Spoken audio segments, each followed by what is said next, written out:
ፈለግሽ? ቆይ ለምንድን ነው እንደዚህ ያደረግከው? ምን ነው ያደረግኩት ነገር አንቺን ያስከፋሽ ይመስላል? እኔ በእኔ ምክንያት ማንም ሰው ሲጎዳ ማየት አልፈልግም። እና ደግሞ ጄሪንም ቢሆን ከዚህ ቤት ማስወጣት ልክ አይደለም። ለምንድን ነው ልክ ያልሆንኩት? ያው በእርግጥ ልክ አልሰራችም፣ ግን ደግሞ ምንም ቢሆን ሰው ናት። ሰው እስከሆነች ድረስ ደግሞ ከሰው ልጅ ስህተት አይጠፋም። ደግሞ ካውቅ አይደለም ያደረገችው። ቆይ አንቺ ምን አይነት ሰው ነሽ? ብለሽ ለሷ መከራከር ጀመርሽ? በቃ በእኔ ውሳኔ አንቺ ሞልሽ ማንም ሰው አያገባ። ቤሌ ዝም ብለሽ ህይወትሽን ኑሪ። አምነን ቆይ ከመጀመሪያው እንደዚህ ሰው ይሆንካው? ከዛሬ ጀምሮ ሁላችሁም የዋህነቴንና እምነቴን ቆረጣችሁት። ስለዚህ ከዚህ በኋላ ያ የዋህ አምነን የለም። አምነን መቼም ቢሆን እንደዚህ እያልክ ራስን መሸወድ አትችልም። የኔ አምነን ደግሞ እንደዚህ ሰው አይደለም። ያ አንቺ አምነን የለም አልኩሽ። አንቺም እንደነሱ እኮ አይኔን እያየሽ ገለሽኛል ቤሌ።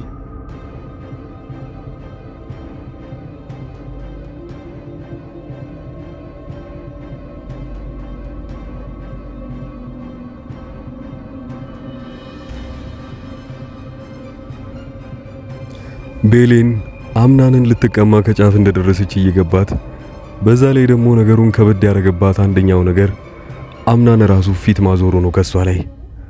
አምናን ዋነኛው ፊት ያዞረባት ከብሌን ላይ። ብሌን ለምን ተዋሸኛለች?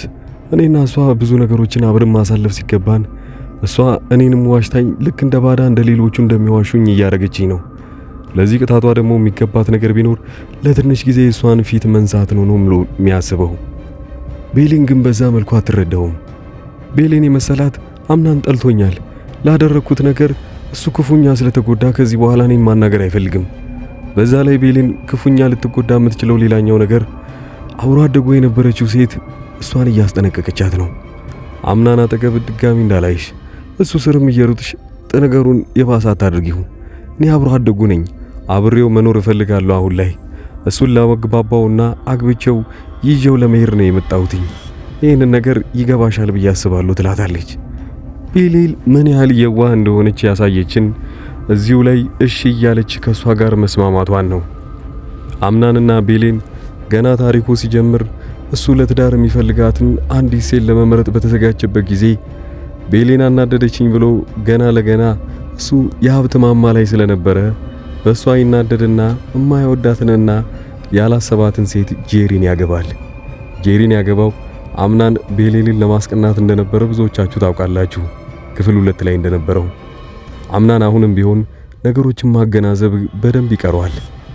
ግን ትልቁን የመሰለ ድርጅቱን እንኳን ቤተሰቦቹ ተማምነው ለብቻው ያልሰጡት አንዲት የተረጋጋች ሴት ያስፈልገዋል ብለው ስላሰቡ ነው በፈጣን ሁኔታ ላይ እንዲያገባ እዛ ቤቶች ብዙ ሴቶች እንዲመረጡ ያስገቧቸው። ሲፈን ያንን እድል በመጠቀም ወደ ቤቱ ከገባች በኋላ ሆን ብላ በቀልን ለመበቀል ስትል እናቱን ገላበታለች። አሁን ደግሞ ሲፈን በእግር በፈረስ እያስፈለገ ያለው አምናን አንድም ነገር እየሞከረ እንደማይሳካለት ሲያውቅ በጣም እየተናደደ ነው። አምናን መጀመሪያ ቤቱ ላይ እየተሰሩ ያሉ ተንኮሎችን ከተደረጉ በኋላ እንደሚደርስባቸው እያወቀ ይናደዳል። ለምንድነው ነገሮችን ቀድሜ ማልደርስባቸው? ከዛ በፊት እየደረስኩ ነገሮችን ማስቆም እየቻልኩኝ ለምን ይሄ ሁሉ እንደዚህ ሲፈጠር ዝም እላለሁ እያለ በራሱ ይናደዳል። በዛ ላይ ሌላው በጣም ያናደደው ነገር ቢኖር እዛ ቤት ውስጥ እንዳለ ሰዎቹ በሚባል ደረጃ ላይ እሱን እየደበቁት ያሉት በጣም ብዙ ሚስጥር እንደነበረ ይደርስባቸዋል። ሁሉንም ነበር ያኮረፋቸው፣ ቤሌንም ጭምር ሳይቀር። ቤሌን ያኔ በሽተኛ በነበረችበት ጊዜ ወይንም ማስታወስ የማትችል ጊዜ አምናን በጣም ሲንከባከባትና ለሷ ብሎ በጣም ሲጨነቅ ነበረ። ለዛም ነበረ ስለዛ ጉዳይ እንኳን እንደዋሸችው ሲያቅ ሊያኮርፋት የፈለገው። በዛ ላይ ጄሪ ተብየዋ አሁን ወደዛ ቤት ውስጥ ተመልሳ ሁላ ልትመጣ ትችላለች። በማን? በቤሌን ጉዳይ። ቤሌን በሷ ምክንያት ማንም ሰው እንዲጎዳባት አትፈልግም። ጄሪም ከዛ ቤት የተባረረችው በሷ ምክንያት እንደሆነ ሲገባት አምናንን ለማግባባት ብትሞክርም ግን አምናን አሁንም ቢሆን ፊቱን አዙሮባት እንደቀጠለ ነው። እቺ አዲሷ ልጅ ተብየዋ አምናን እንደማይወዳት ገና ካሁኑ ተገንዝባለች። ምግብ እየበሉ እያለ አምናን ሁለተኛ እድል ለመስጠት ሲል ለልጆቹ ወይንም እዛ ቤት ውስጥ ለሚኖሩ ሰዎች ከዚህ በፊት የዋሻችሁኝን ነገር በደንብ እንደማቅ ታውቃላችሁ፣ በዛ ምክንያት አናዳችሁኛል። አሁንም እድሉን ለመጨረሻ ጊዜ ልስጣችሁ። ምናልባት ከዚህ በኋላ የከፋ ወይንም ደግሞ በጣም ትላልቅ እርምጃዎችን ልወስድባችሁ ስለሚችል አሁንም ቢሆን እድሉን ልስጣችሁኝና የደበቃችሁኝ ነገር ካለ አሁኑኑ ንገሩኝ ይላችኋል። ተራ በተራ እያንዳንዳቸውን ሲጠይቃቸው ምንም የደበቁት ነገር እንደሌለ ይነግሩታል። ቤሌንንም ስሟን ይጠራትና አንቺስ የደበቅሽኝ ነገር አለ? ኧረ በጭራሽ።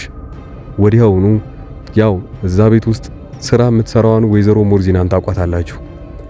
እሷም ቢሆን ምንም እንደሌለ ትናገራለች። ነገር ግን ክፉኛም እሷንም አክሩፏት ነበረ ብቻዋን ሆና ከሀያትየው ጋር ስታወራ ስለሰማት። ሌላው ወደዛ ቤት ውስጥ የመጣችው ወይዘሮ ዛህራ እንዳበደች ታውቃላችሁ አይደለም? በሰዓታት ጊዜ ጄሪና ሜርሲ አንድ ላይ ተነጋግረው እሷን ለመመረስ ሲሉ አንድ ነገር ቢያደርጉም ግን ነገሩ ታውቆባቸው ምንም እንኳን እብድ ብትሆንም በሰዓቱ ማን እንደመረዛት እንኳን መናገር ስለማትችል ወዲያውኑ ወደ አይምሮ ማገገሚያ ክፍል ገብታ ነበረ። አሁን ሙሉ ጤንነቱ ስለተመለሳላት ወደዛ ቤት ውስጥ ትመለሳለች። ሜርሲ ጉዴ ፈላ ትላለች። ሜርሲ ነገሩ ግን እዛ ቤት ውስጥ በጣም ተንኮል የምትሰራው አንደኛዋ ሆና አግኝተናታል። አምናን ስለሷ ቢያቅ ምን ሊያረጋት እንደሚችል አብዛኞቻችሁ ታውቃላችሁ። በዚህ ሁኔታ ላይ እንግዲህ ወደዛ ቤት ከገባች በኋላ ካሁን ተናገረችኝ እያለች በጣም ነበር ስትሳቀቅ የነበረው ሜርሲ። ወደዛ ቤት ውስጥ ወይዘሮ ዛህራ መግባቷ ሌላኛው ጉዳቱ ለወይዘሮ ሞርዚና ነው። ወይዘሮ ሞርዚናም ሆን ብላ በምን እንዳበደች እያወቀች ዝም ብላለች። ምንም የደበኩ ነገር የለም ካለችው በኋላ ይሄ ነገር ሲፈጠር የአሁኑን ውሸቴንስ የደበኩትን ነገር ሲያውቅ ምን ሊያገኝ ይሆን ብላ በጣም ትሳቀቃለች። አስቡት አምናን ድጋሚ ይሄንን ነገር ከሰማና እሷ በየሆነ ነገር እንዳበደች ካወቀች እና ዛህራም ሆን ብላ ይሄንን ነገር እያወቀች ዝም እንዳለችና ምናልባት ወይዘሮ ሞርዚናም ታውቃለች ብላ አምናን የምትነግረው ከሆነ አምናን ያንን ነገር ካወቀ ወይዘሮ ሞርዚናን ሆን ብሎ ከዛ ቤት ያባራታል። ድጋሚ ዋሸችኝ ብሎ ያው እንደዚሁ ከዚህ በፊት ማስጠንቀቂያ እንደሰጣቸው። ቤሌን እዛ ቤት ውስጥ እንግዲህ ሌላኛው ለሷ ተቆርቋሪ ብቸኛዋ የሆነችው ወይዘሮ ሞርዚና ነች። ሞርዚና ከዛ ቤት ወጣች ማለት ዋው ብሌንም በክዛኛው ትጎዳለች ማለት ነው። እነ ጄሪ እነ ሲፈን ወደ ድራማው ሊመለሱበት የሚችለው ሌላኛው አማራጭ። እስካሁን ድረስ አብራችሁኝ ካላችሁ ይሄ ሁለተኛ ቻናሌ ነውና ሰብስክራይብ ማድረጋችሁን አትርሱ። ዩቲዩብ የትልቁን ቻናሌን ያው ሻዶማን ውስጥ ስላስገባብኝ በምን እንደሆነ ባላውቅም ብዙዎቹ ኮሜንት እያረጋችሁ ነው። እዛ ላይ የኔን ዩቲዩብ ቻናል ሰርች አርጋችሁ ለማግኘትና ቪዲዮዎቼን ለማግኘት ከባድ እንደሆነባችሁ ከዩቲዩብ ጋር ተጣጽፈንም ብዙ ብናወራም ነገሩን ቀስ ብሎ ነው የሚፈታው ብለው ስለነገሩኝ እስካሁን ድረስ ቪዲዮ ብለቅበትም ሞራሊን ከመስበር ውጪ ሌላ ምንም ያመጣልኝ ነገር ስለሌለ በዚህ በሁለተኛ ቻናሌ እየለቀኩ እገኛለሁ። ይህንን ቻናሌን እያሳደግነው አብረን የምንቀጥል ይሆናል። ወደ ድራማው ስንመለስ እዛ ቤት ውስጥ ሲፈንና ጄሪ በምን መልኩ ወደ ቤቱ ተመልሰው ሊገቡ ይችላሉ? አብዛኞቻችሁ ላይገቡ በጭራሽ እስከዛው ድረስ ላይመለሱ ይችላሉ ብላችሁ ግምታችሁ የምታስቀምጡም፣ ነገሩ ግን እንደዛ አይሆንም። የመጀመሪያው ጄሪ ልትመለስ የምትችልበት መንገድ ቤሌን ብቻ ነች። ሲፈን ደግሞ ምናልባት ከተያዘችና አምናን ሊያናግራት እንደሚፈልግ ወደዛ ቤት ያስጠራታል። ወደዛ ቤት ስትገባ ግን ሲፈን በመጀመሪያ ደረጃ ከውጪ ለሷ የሚሰሩ ብዙ ሰዎች ጭምር እንዳሉ ታውቃላችሁ። የመጀመሪያዋ ልትሆን የምትችለው ያኔ ሰነዱን ሙሉ ለሙሉ ከአምናን ድርጅት ሰርቃ የወጣችው ልጅና ሲፈን የሆነ የሚያገናኛቸው ነገር አለ። ስለዚህ ያቺም ልጅ አሁን ላይ ትመጣና ምናልባት ከአምናን ጋር የምትደራደር ከሆነ ሰነዱ እንዲመለስልህና ድርጅቱን ሙሉ ለሙሉ ወደ ቀድሞ አቋሙ መመለስ ከፈለክ ከሲፈን ጋር ነው መደራደር ያለብህ። ሲፈን ናት የዚህ ሁሉ ነገር ተጠያቂ ወይንም ኃላፊ ብላ ብትነግረው አምናን ከሲፈን ጋር ከመደራደር ውጪ ሌላ አማራጭ የለውም። ሲፈን ግን በቀላሉ አሁንም ቢሆን እኔ ህይወቴን በሰነዱ ቀይራለሁ ሳይሆን የምትለው እዚሁ ድርጅት ላይ 50% ወይንም የተወሰነ % እፈልጋለሁ ማለቱ አይቀርም። ያኔ አምናን ከመስማማት ውጪ ሌላ አማራጭ የለውም።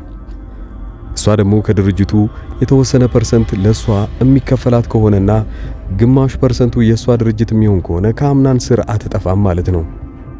ምን ሊታወቅ ይችላል? አብራውም ለመኖር ዝግጁ ትሆናለች። ቤሌን ብቻዋን እዛ ቤት ውስጥ ከሆነችና ጄሪም ሆነ ሲፈን ወደዛ ቤት ውስጥ ካልተመለሱ አምናን ሆነ አዲሷ ልጅ ቤሌን ላይ ሳይታወቅባቸው ትልቅ ጉዳት ሊያደርሱባት ይችላሉ። ቤሌን ትቀናለች። አምናን የሌላ ሰው ሆና ማየት አትፈልግም። እሷ ጨዋ ነች። ከራሷ የሚመጣ ምንም አይነት የክፉ ቃልም ባይኖር እሷን ግን የሚጎደው ነገሮች በጣም በስሱ ትላልቅ ነገሮች አሉ።